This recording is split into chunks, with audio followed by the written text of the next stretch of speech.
வணக்கம், welcome to Thanjavur சமையல்.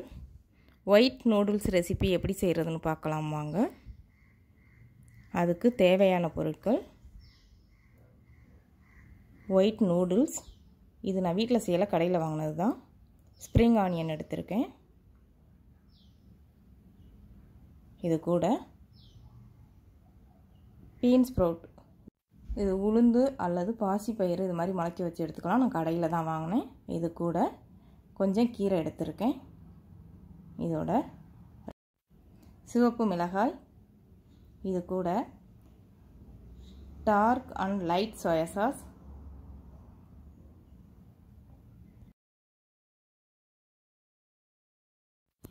வெள்ளை மிளகு, உப்பு, பூண்டு, இது கூட 2 முட்டை. இது எல்லாத்தையும் சேர்த்து எப்படி செய்கிறதுன்னு பார்க்கலாம். இப்போது முட்டையை உடைச்சி எடுத்துக்கலாம். இந்த நூடுல்ஸ் நான் கடையில் வாங்கினது தான், வீட்டில் செய்யலை. வீட்லேயும் செய்யலாம். நான் செய்யும்போது அந்த வீடியோவை அப்லோட் பண்ணுறேன். அரிசி மாவில் செய்கிறது தான் இது. இதை கட்டி இல்லாமல் நல்லா இதை பிரித்து விட்டு எடுத்துக்கலாம் தனித்தனியாக. அப்படியே போட்டோன்னா கட்டி கட்டியாக வந்துடும்.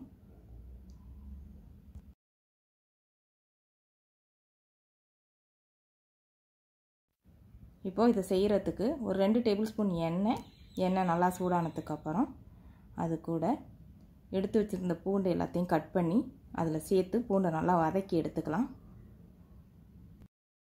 பூண்டு நல்லா வதங்கிருச்சு, அதை தனியாக எடுத்து வச்சுட்டு இப்போ முட்டையை கொஞ்சம் வேக வச்சு எடுத்துக்கலாம்.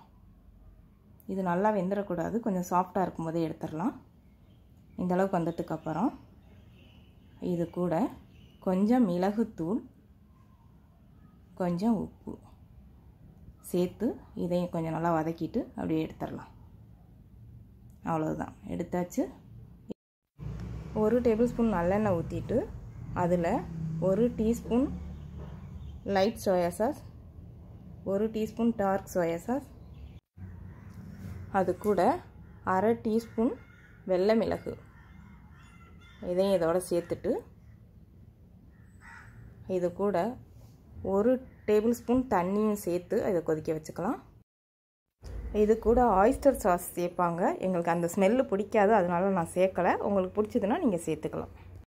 இது கொஞ்சம் கொதிச்சதுக்கப்புறம் இது கூட சிவப்பு மிளகாய் காரத்துக்கு தகுந்த மாதிரி சேர்க்கலாம். இது நல்லா காரமாக இருக்கும்.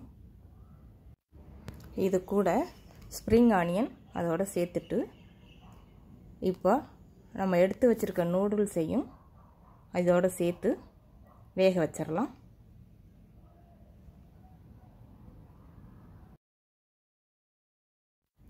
நூடுல்ஸ் கொஞ்சம் நல்லா வெந்ததுக்கப்புறம் நம்ம வதக்கி வச்சுருக்க பூண்டு அதோட சேர்த்து வேக வச்சுக்கலாம்.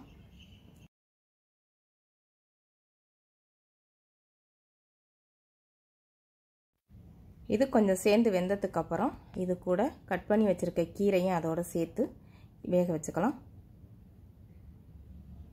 கீரை கொஞ்சம் வெந்ததுக்கப்புறம் அது கூட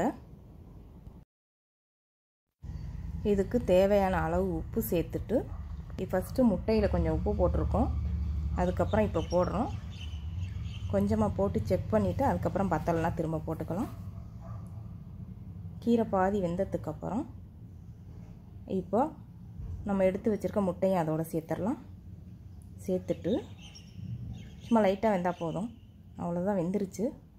அதுக்கப்புறம் பீன்ஸ் ஸ்ப்ரவுட் அதையும் போட்டுட்டு இது ரொம்ப நேரம் வேக தேவையில்லை, சும்மா ஒரு 2 நிமிஷத்துலேயே எடுத்துடலாம். அவ்வளோதான், ரெடி ஆயிடுச்சு. நான் இதுக்கு நூடுல்ஸு ஸ்ப்ரவுட் எல்லாமே கடையில் வாங்கினது தான், வீட்டில் செய்யலை. வீட்டில் செய்யும்போது நான் உங்களுக்கு வீடியோ அப்லோட் பண்ணுறேன். ஆனால் வீட்லேயும் செய்யலாம். உளுந்து அல்லது பாசிப்பருப்பு நம்ம முளைக்க வச்சு 5 நாள் இது மாதிரி வச்சுருந்தோம் அப்படின்னா 4 நாள்லேருந்து 5 நாள் வரைக்கும் இந்த மாதிரி கொஞ்சம் நீளமாக வளர்ந்து வரும். அதுக்கப்புறம் இதை சேர்த்துக்கலாம். ரொம்ப நல்லாயிருக்கும். இதே மெத்தடில் நீங்களும் செஞ்சு பாருங்கள்.